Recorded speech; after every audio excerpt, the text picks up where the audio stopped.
Почитувани, паниката и стравот, кои што владеат во ВМРО ДПМН се се поголеми. За спас на собствената кожа на Груевски и фамилијата околу него, МВР се обидува да го штити криминалот на власт.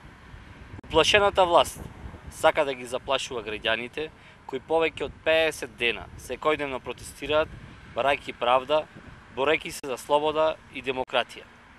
Аболицијата од страна на лицето Ѓорѓе Иванов мора целосно да се поништи. Талески, кој се сомничи за злоупотреба на 360.000 евра, мора веднаш да поднесе оставка. Во текот на изминатите неколку дена, во битолската полиција беа повикани на разговор 84 учесници во демократските протести на шарената револуција од Битола. Денеска, за 26 од нив, се поднесени кривични пријави за оштетување туѓи предмети. Вистинските криминалци се во власта, а за граѓаните што се борат за правда, слобода и демократија, кривични пријави. Толку е голем стравот кај Никола Груевски.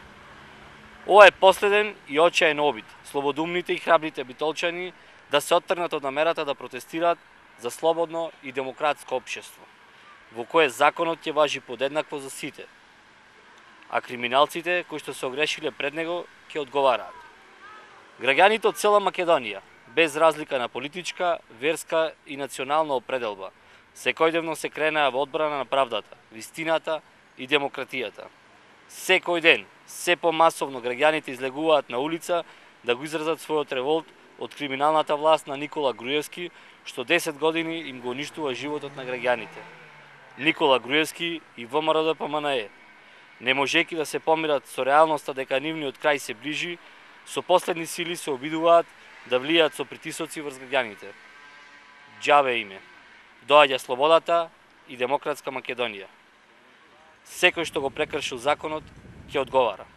Продолжуваме и денес во 19 часот пред Магнолија да изразиме поддршката за нашите другарци соборци. Ви благодарам.